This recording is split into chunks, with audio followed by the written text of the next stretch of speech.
Hola, bienvenido a esta nueva tutoría. Recíbela y llévala también en tu dispositivo móvil o tableta. Recuerda, somos tutorías.co. Comillas. La prosperidad material a largo tiempo no brinda mayor significancia, ofrece mejor virtud ni mejores frutos que la educación. Comillas. Como se observa en la figura, el ejercicio planteado consiste en crear un algoritmo que permita hallar las soluciones de una ecuación de segundo grado. Recuerde que una ecuación de segundo grado puede resolverse usando la fórmula del estudiante. Esta fórmula está expresada como menos b más menos la raíz cuadrada de b al cuadrado menos 4 por a por c, y todo eso sobre 2a. Recuerde que esta fórmula del estudiante permite obviamente darle solución raíces a una ecuación de segundo grado. Planteamos entonces la solución en un programa de 38 líneas. En la línea 4 vemos la instrucción numeral include iOstrian. iOstrian es una librería que permite la entrada y salida de datos. En la línea 5 vemos la instrucción numeral include conio.h. Conio.h es una librería que también permite la entrada y salida de datos. Es decir, cuando necesitemos mostrar información a un usuario, cuando necesitemos capturar información de un usuario, entonces vamos a necesitar utilizar estas dos librerías. En la línea 7 vemos la instrucción using namespace std. Esta instrucción lo que hace es indicarle al compilador que vamos a usar el espacio de trabajo estándar de C++. Con esta instrucción entonces vamos a poder programar de manera más flexible, sin ceñirnos tanto en la semántica estructurada del lenguaje C++. Si no incluimos esa instrucción, entonces vamos a tener que usar nuestra propia espacio de trabajo y vamos a tener que programar de manera estricta según el lenguaje.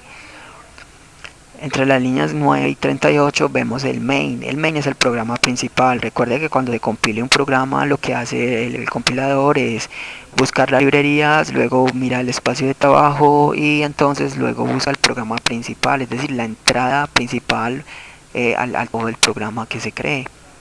En este caso el main es el programa principal. En la línea 11 vemos entonces cómo se declaran 7 variables de tipo entero, las variables ABC, R compleja interno, X1 y X2. Recuerde que las variables de tipo entero recibirán datos numéricos enteros y no decimales. En la línea 13 vemos la instrucción code y entre comillas el mensaje favor ingrese el valor del coeficiente A. Esta instrucción code entonces lo que hace es poner caracteres en la salida estándar. La salida estándar es la pantalla. Code significa variable por pantalla.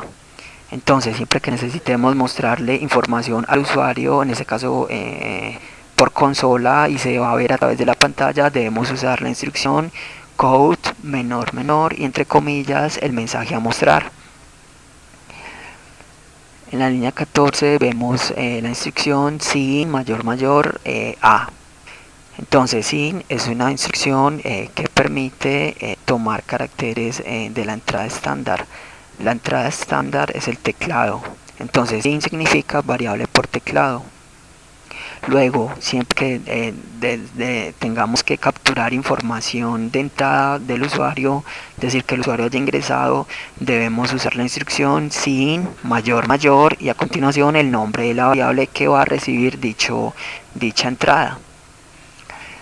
Asimismo, en la línea 15 mostramos a través de la instrucción code por consola otro mensaje que ingrese el valor del coeficiente b, lo almacenamos en b, y en la línea 17 que ingrese el valor del coeficiente c y lo almacenamos en la variable c, como se observa en la línea 18.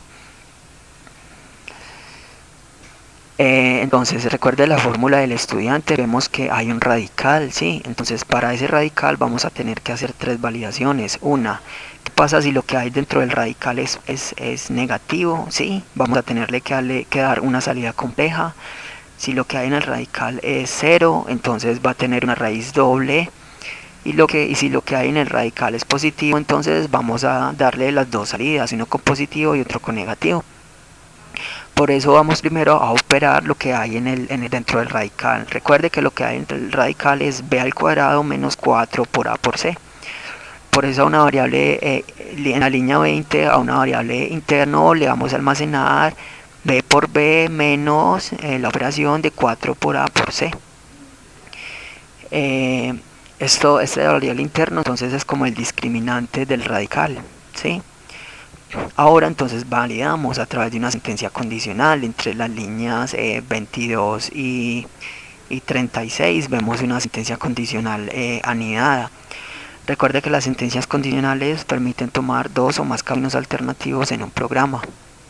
En este caso, línea 22, si la variable interno es igual a 0, entonces en caso de ser cierto, línea 23, la variable x1 le va a asignar menos b sobre 2 por a. E imprimimos la salida en la línea 24. ¿Cuál sería la salida? Existe una raíz doble de valor x1. Observe cómo el code permite imprimir texto y variables. Para separar texto y variables se usan los símbolos de menor y el texto siempre debe ir entre comillas. Bueno, entonces como el radical es 0, su raíz va a ser doble, ¿cierto? Simplemente va a ser menos b sobre 2a. Pero ¿qué pasa si lo que hay dentro del radical es positivo? ¿Qué vamos a tener entonces que precisamente hallar el resto de la fórmula? Entonces línea 26, si la variable interna es mayor a 0, entonces en caso de que sea mayor a 0, línea 27, a la variable interno le aplicamos la función sqrt. SQRT es una función que permite sacar la raíz cuadrada. En este caso vamos a sacar la raíz cuadrada de la variable interno. Línea 28, a x1 le va a asignar menos b más interno sobre 2 por a. Como interno ya sabe usted que es la raíz cuadrada de b al cuadrado menos 4ac. Entonces observe aquí cómo estamos efectuando precisamente la fórmula del estudiante, que tiene dos salidas, una positiva y una con negativo. Como se observa en la línea 29, a x2 le va a asignar menos b menos, ya no más sino menos, interno sobre 2 por a. Y luego solo resta entonces mostrar la salida. Entonces en la línea 30 mostramos las raíces son x1 y x2. Bien, en caso de que no sea ni 0, como la condicional de la línea 22, ni que sea mayor a 0, como en la condicional de la línea 26, entonces el programa se va a ir directamente a la línea 32, al si no, al else. Y entonces en la línea 33 a la variable x1 le va a asignar menos b sobre 2 por a. A continuación en la línea 34 a la variable r compleja le va a asignar la raíz cuadrada de menos interno sobre 2 por a. Recuerde que los números complejos tienen la compañía de una variable i. Esa variable i es igual a menos 1, recuerde.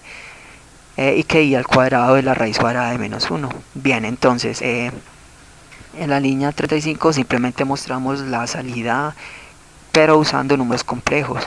Entonces las raíces son imaginarias y son x1 r compleja y x1 menos r compleja j, como se puede observar. Le invitamos a que observe la ejecución del programa. Por último, en la línea 37 vemos la instrucción --get. Este método lo que hace es esperar un ingreso de carácter de teclado. Si no incluimos esta instrucción, lo que va a pasar es que el programa se va a compilar normalmente, se va a ejecutar, pero no vamos a alcanzar a ver la salida de datos. ¿Por qué? Porque no hay una espera de ingreso de teclado. A pesar de que hayamos ingresado información, no hay una espera. Entonces, si incluimos esta instrucción, va a haber una espera de teclado y para cerrar la ventana de compilación vamos a tener que presionar una tecla. Esta fue la tutoría del ejercicio crear un algoritmo que permita hallar las soluciones a una ecuación de segundo grado. Repasa la teoría, resuelve nuestro test y practica un algoritmo en el tablero. Si esto te gustó o no, te invitamos a discutirlo y a valorar la experiencia de esta tutoría. Recuerda, somos tutorías.co, trinamos como @tutorías, posteamos en Facebook y Google Plus como Tutorías Colombia. Pregúntanos, contáctanos, haz parte de nuestra plataforma.